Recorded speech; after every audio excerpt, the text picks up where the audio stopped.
I think this might be the first ASMR video in like over 5-6 months that I've made with headphones on, meaning for you, this is completely audio oriented.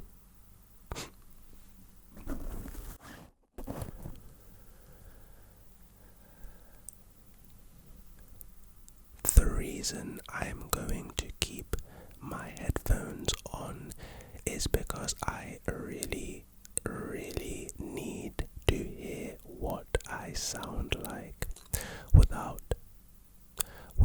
a pop filter. My voice needs to be controlled in more intentional means. That being said, this is the sleepiest voice ever. If you guys have watched my Sleepiest Voice Ever series and you have enjoyed it in the past, this video is going to be one of your favorites.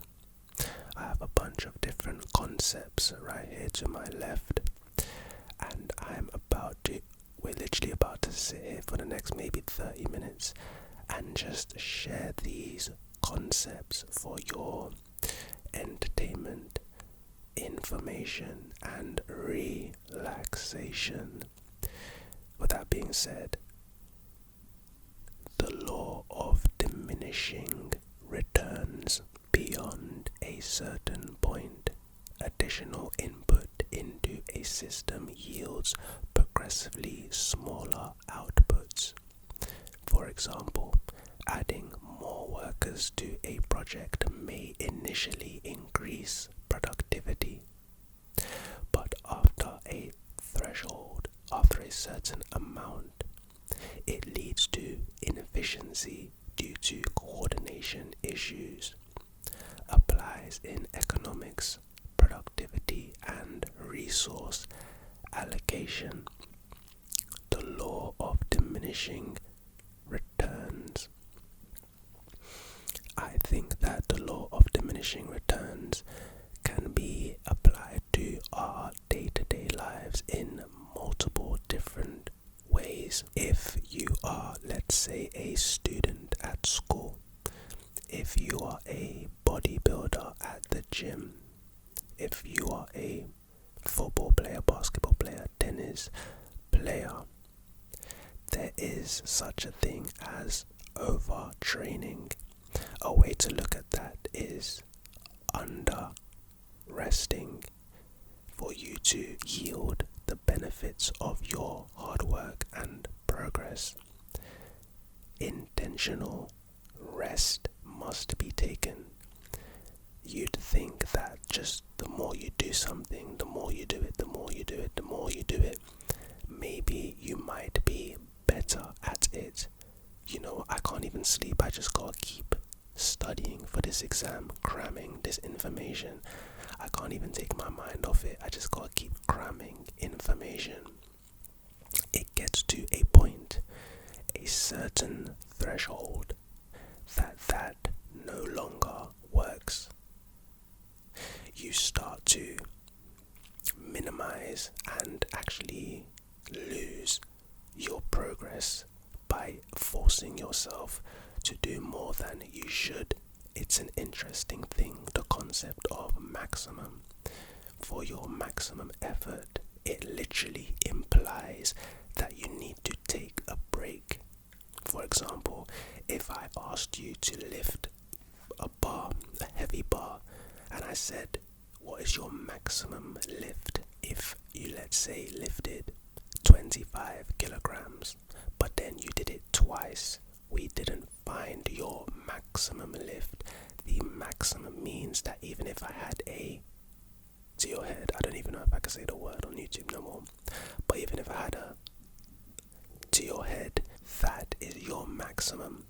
And after your maximum has been found, by nature, you need to take a break before you can ever go again. This is quite similar to the law of diminishing returns. There must be a point that you stop so you're able to yield the benefits to your hard work. That being said, whatever it is that you're doing in your life and you're working hard, always remember that if your body is telling you, if your mind is telling you to take a break, it probably needs it. And because of the law of diminishing returns, a break will probably help you in the long run. The beta principle. In hierarchical organizations, people tend to be promoted to their level of incompetence. Not competence, their level of incompetence. Employees rise to the ranks based on their performance until they reach a role where they are no longer effective, explaining dysfunction in bureaucracies. I guess that's just an observation. In bureaucracy, in hierarchical organizations. And I think you can actually observe that in politics, maybe in your school. Certain teachers, you wonder how this teacher isn't in a higher position because you think that this teacher deserves it, and you see another teacher and you're like, damn, like you suck, like there's no reason for you to be in this position. The Peter principle, the Pareto principle, one of my favorite principles ever, or the 8-20 rule, is a powerful concept that highlights how a small number of causes often lead to the majority of results. The 20% that you do often yields the 80%. A lot of people think it's the reverse, and this can be linked to the law of diminishing returns as well. A lot of people think it's actually connected completely to the law of diminishing returns. A lot of people believe that the more that they do, the more that they will yield. But Pareto's principle, and this is it's a principle that's been studied also in business models and all kinds of different models, so this is not just waffle. You can actually see this in your life if you pay attention. People would often assume that the more work they get through, the more they work on whatever they're working on, whether it's your mind, your body, your job, your relationship, whatever it is, the more that they would yield, the more that they would get out of it. But really and truly, people should be focusing on the 20%. Now, that 20%, the misconception is it's not 20% effort. It's 20% of the right thing. You need to find what is completely beneficial and completely efficient and completely effective, and work on that way more than you're working on anything else that is maybe it's this, maybe it's that, but you're ultimately wasting your time. For example, when I was in school, it took me years to realize that, and I hope that this can genuinely help a lot of you watching this video right now. It took me years to realize that, let's say you have a book, and this book is like this thick, and this is your entire syllabus. The perfect description, representation, demonstration of Pareto's principle is the 80% is reading the entire syllabus, the entire book, and trying to cram all that information in your mind, the entire book, when all you're trying to do is pass a certain test. But the 20% would be, you know what, I'm trying to pass this test. Let me get 5 different past papers on this test, old exams that have been out, released. Maybe my teacher has them, maybe they're out online, but past papers, and let me be really good at doing this exact test. So when it's time to do the brand new test, I'm really good at it. You get the mark scheme, you get the test papers, you see how the questions are worded, you see what the mark scheme requires from you, and that's your focus. When you actually do the test, you will literally see questions worded the exact same way you've been practicing, and you would know exactly what to write. I'm sure I'm not the only one that came to that conclusion, had that epiphany. I think I had the epiphany in school too late. I think I had the epiphany in like sixth form, when I should have had it in year 8. But hopefully that's a good example for you, and maybe that's not you, maybe you're not in school, but the example, the concept of it can be applied to other elements in your life. Parkinson's law, this is a really good one too. Work expands to fill the time available for its completion. If you allocate a week to a task that could take a day, it will likely take the full week due to procrastination or added complexity. This principle is useful for time management and setting tighter deadlines to boost efficiency. What a principle, what a law. I think that a lot of us naturally procrastinate. I think procrastination is quite a natural thing, and me personally, I'm a heavy procrastinator, and if you are a procrastinator too, you shouldn't feel bad, because it's nothing out of the ordinary. I think our goal as people is to try to fix our procrastination, to procrastinate less. But this principle basically says that I also think a lot of us, we lie to ourselves, and we probably know that this task I can knock out in a day if I put my mind to it. But I'm gonna give myself a timeline, a deadline of like 2, 3, 4 days. That task will not be done in 1 hour that it could be done. It's gonna be done on day 4. It's almost a guarantee. It's like homework. Like a teacher will set a deadline for this assignment is due next week, and on day 7, Sunday evening before Monday when it's due, you knock out the work in 2 hours, because that's how long it actually would take you to do the assignment. But the fact that the teacher gave you a week, the assignment genuinely took a week.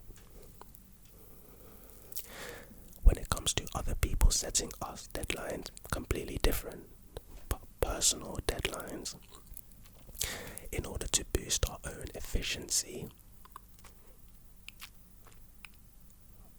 we set tighter deadlines for ourselves, knowing what we are truly capable of. Obviously, the deadlines shouldn't be unrealistic. They should make sense, but they should also be honest. I think honesty is the best policy for ourselves, because we know ourselves more than we know anyone else. And I think productivity in our lives, procrastination in our lives, productivity up and procrastination down of this one. The Matthew effect. This one's pretty interesting. The rich get richer and the poor get poorer. In quotes. Success breeds more success as advantages compound over time. For instance, a slightly more popular book gets more exposure, leading to even greater sales, seen in wealth, fame, and social dynamics. I guess this is also an observation more than like a law. It's more of an observation. It's called an effect, the Matthew effect. And it's basically where the rich get richer and the poor get poorer comes from. And the observation is basically saying that, superpositioning, like in physics.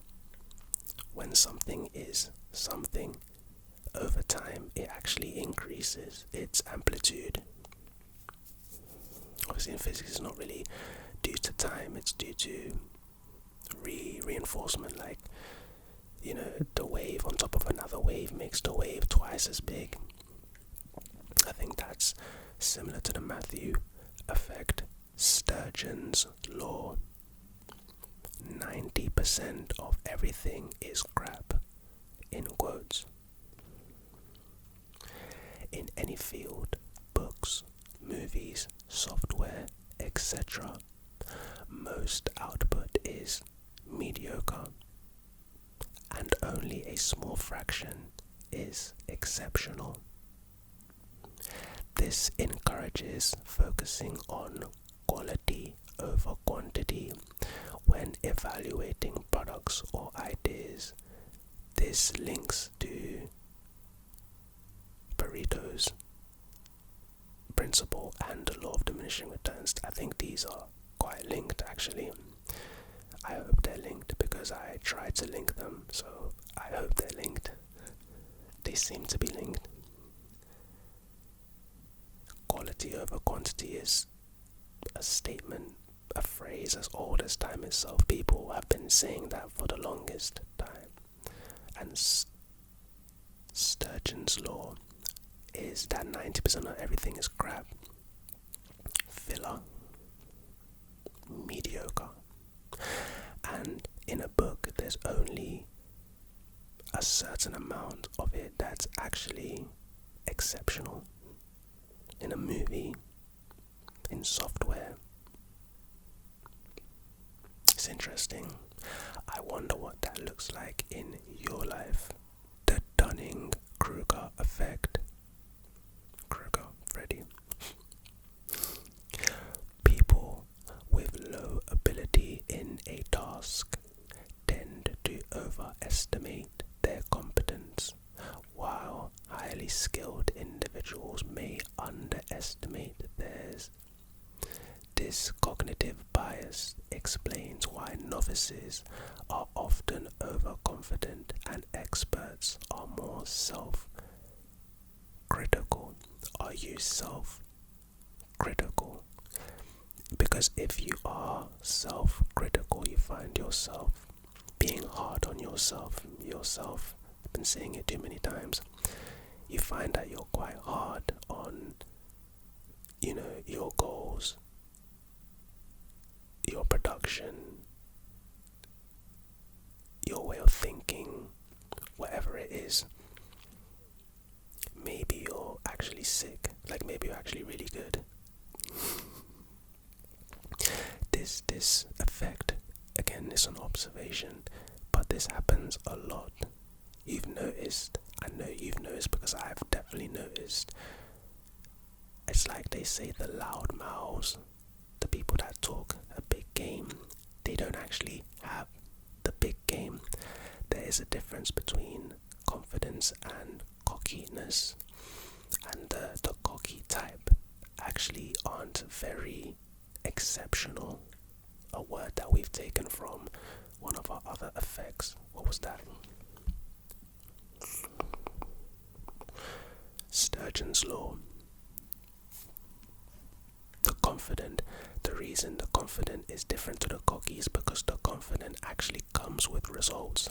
Someone like Steph Curry, he can't be really seen as cocky, arrogant. It's more confidence because he's literally the best shooter we've ever seen. If he says he's gonna do something and he does it, that was confidence. But arrogance and cockiness, I think that comes a lot with, the novice and just being overconfident.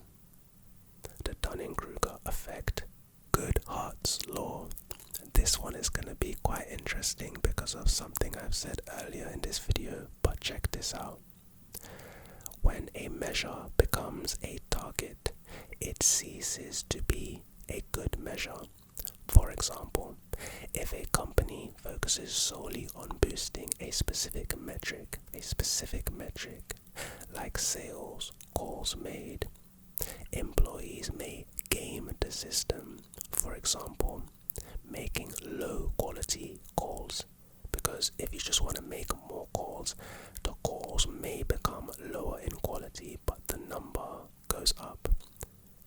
In that case, it would be quantity over quality, just like one of the other effects that we were talking about in this video. Employees may game the system, undermining the original goal. Goodhart's law. Now, in this video, I've mentioned that when I was talking about the 80-20 principle, the 80-20 rule, I mentioned that instead of reading an entire syllabus, an entire textbook revision book, instead what you should focus on is the exam, being really good at the exam paper itself, which is what you're ultimately going to be graded on. This is the perfect example of Goodhart's law, and one of the actual issues with testing whether a student understands a syllabus based on a test paper. It's interesting because it's kind of hard to test someone's competence or whether they understand or know a syllabus if you don't give them something like a test paper. But you can actually game the system by getting really good at the test paper, because that is the goal. The measure becomes the goal, right? And in this case, it no longer becomes a good measure. In the exam case, however, I think that if you become really good at the exam itself, it's actually the reverse. It's no longer a bad thing like making low quality calls. It's actually a good thing because you will get a really good grade. You know, you'll make your parents happy, you'll be happy, you get to a good school, whatever the case is. But in terms of a measure of whether or not this student knows everything in this book, everything that they're supposed to know, it's not the best measure. So I guess in this case, the measure is, the outcome of the measure is a really good thing. If you can game the system, it's a good thing. But you cannot measure if someone understands a syllabus well, if that makes sense. The law of the vital few. This sounds really cool. Similar to Pareto's principle, this states that a small number of elements are critical to a system's success. For example, in software, fixing the top 20% of bugs eliminates 80% of the issues. It emphasizes prioritizing high impact factors. Pareto's principle is really important. I think if there's one thing in this video I'd love for you guys to take away, it is Pareto's principle. And I think in one of these Sleepiest Voice videos in this same series, I've spoken about Pareto's principle, and it's been great to bring it back because I think it's so important. Prioritizing the high impact factors, and then the 80%, so that's your 20%, and then you watch the 80% fall into place. It's like strategy, it's like game plan, and when it falls into place, man, it's such a great feeling. The principle of least effort. People and systems naturally gravitate towards paths requiring the least energy or effort. For instance, users prefer simple interfaces, and languages evolved to favor shorter, more common words, useful for design and communication strategies. I guess this is trying to say that it's a natural thing for people to gravitate towards requiring less effort and less energy. And that would mean, so this is also linked to Pareto's principle. And that would mean that Pareto's principle is actually something that we naturally seek out. But I think the point of the principle is to be aware of the principle. You know, it's not just to take shortcuts, but it's to be aware that there is a certain amount that you could be doing, that 20% that you could be doing, to help and watch the 80% fall into place. And I think that's what we should be focusing on in whatever task that we're trying to accomplish, in whatever we're trying to do, you know. This is the principle of least effort is, I think, is an observation of what people and systems naturally are inclined to do. But I think once we become more intentional with that natural urge, you know, to try to simplify things basically, I think we can use it to our strength, to our benefit, to help us in our lives. The participation inequality, also known as the 99-1 rule. 99-1, not 99-1, 90, and then the new number is 9, the new number is 1. In online communities, 1% of users create content. I'm in the 1%. 9% engage. Wow. This is probably true, but for you guys engage way more. I think more than 9% of you engage, so shout out to you guys. And 90% lurk without contributing. This explains skewed participation in social media, forums, and crowdsourcing platforms. Basically, I'm only reading this to tell you guys the next time you upload a picture, and let's say you have 1,000 followers, 500, 100, but only like 10% actually engage with you. It's completely natural, and don't worry about it. In fact, I am going to engage with your posts because I like you guys. Don't feel bad. And the last thing I'm going to mention in this video is known as the Dunbar number. Humans can maintain stable social relationships with about 150 people based on cognitive limits. This explains community sizes, from ancient tribes to modern organizations, and informs team dynamics and network design. So basically, in your life, in most people's lives, in terms of stability, you can form a group, a tight-knit, it's not really tight, 150 people, that's, if that filled a room, that would be a lot. But you can maintain a stable social relationship with about 150 people. I remember when I had 150 subscribers, and that was like the best times of my life, and now I have over 120,000 subscribers, bro. That being said, I don't even know what I was going to say about the Dunbar number. I thought it was just cool. You know, it's just an observation again. Ancient tribes to modern organizations, roughly 150 people. Anyway, with that being said, I hope this video was great for your relaxation. Yeah, I love making videos like this. Just sitting down and just thinking with you guys. It's fun.